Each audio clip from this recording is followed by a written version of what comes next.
Welcome from Chaos to Country. You might be wondering who this is, or you might already know him. I'm Rodella Grazzi, and this is Doc Farrow.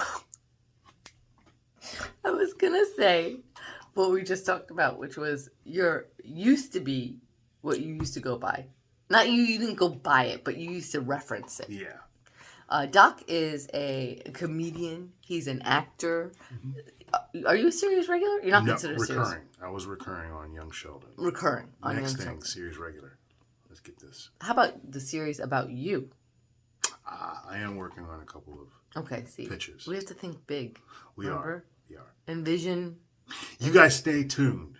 There's going to be more of Doc Farrow. Yes. And right now, he's bi-coastal, right? Mm-hmm. But I only like women. But go ahead. I was like, my comedian brain wanted me to come up with something to that. But I just beat it. But oh, sorry. No, I just had nothing. Yeah. Yeah, so it wasn't. Sorry. Yeah. So he's on this coast now. Yes. He was just in LA, wrapping up Young Sheldon. Yes. Rap party was last week. How was that? Was that fun? 2 weeks ago. It was good.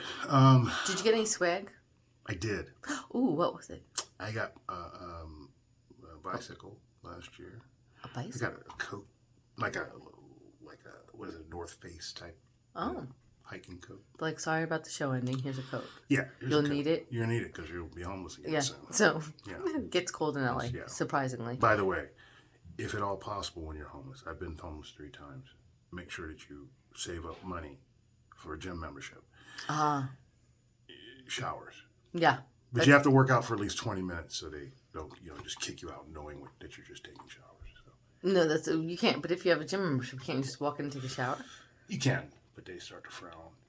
Oh. Like if you don't at least touch the workout equipment. My uncle was homeless for like a little while, and he's like, I Googled what I should do, and the gym membership came up. Yeah. I've done homeless. Okay, so you see what you get on this podcast? Homeless Life people. Hacks. Life hacks. Sorry. Yeah, that's what I meant. We worked on this. We talked about it. Like, if you have, not that you want to be homeless, but like, let's say you find a situation. This is not a Charlie Chaplin movie, no. No, yeah, what happened with, did he pick to be homeless? The tramp, he was kind of a. I thought he was an alcoholic. Was he alcoholic? Which one was he was running around with a gypsy? The Gold Rush. It was an old silent movie. That's why I don't remember it very well. And who is the other? There's a werewolf. There's a child crying. Oh, it's your child. Close enough. Yeah. See what happens. I hear them. Okay, so. Northern Ireland. I'm not going to do that. Okay, so let's focus. What we were just talking about. Homelessness. Okay, so if you need homeless tips, Doc Farrow's the guy to follow. I mean, he's not homeless now. Right. Yeah, you're not going to follow me into my home. No. You should follow him because he's a success story. Yeah. That's a success story. If you were... Yeah. I was homeless as a kid once. I'm sorry, that's for about a year. Okay. So we had a car. Okay. And then when were you homeless again? Right after I got to LA, I had a place in Koreatown for 2 years, and then I needed to be somewhere, and I asked to stay with a friend, and she wanted to sleep with me. After like a week or so, she was like, "We need to have sex," and I was like, "No, I don't feel comfortable with you." And it's predominantly like it's not anything shallow. Is you're ugly. No, this person and I had dated before, and it was really tumultuous. And then, she said, "I'll help you out," and then I should have known there was a price tag on there, and I wasn't going to pay the price. And she literally kicked me out. She's like, "You going to sleep with me?" And I was like, "No." "Are you sure?" I said, "No." She goes, "Well, I think you need to leave." I went, "Oh, wow, that is so awesome." I was going to be used. She was like, "Oh, really?" But it was my body and my choice. Absolutely. So I ended up. So you're like, I'm going to go to these streets. Yeah, I did. And like. Did you have a car? I did not. My car was in the shop, like not in the shop, but it was broken and in a different city. So weird. So I ended up I talked to the VA, and my therapist at the time had a lead into homeless shelters for VAs. Oh, okay. VA. So you went there? I actually was homeless before that. I'm sorry. I was homeless before I got to LA. Got it. Okay. So it's 4 times. No, it was the one that I just said was the 3rd time. Got it. Okay. I lived in like the Morongo Basin, Yucca Valley, 29 Palms, where the military base was. Oh yeah. And after I got out, I was working construction, trying to make ends meet, and I couldn't, and I was staying on people's couches, and then they were like, "You can't stay here," and which is fine. I mean, they're like, they have boundaries. You have to sleep with me. Right. No, that didn't happen yet. Oh no. Okay. And those people, if they had said it.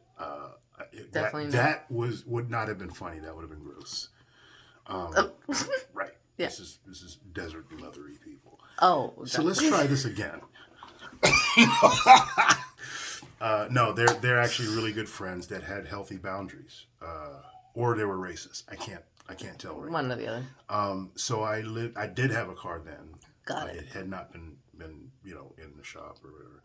And I slept in my car in the community center parking lot, and the police would come by and they would say, "Oh, it's just Doc."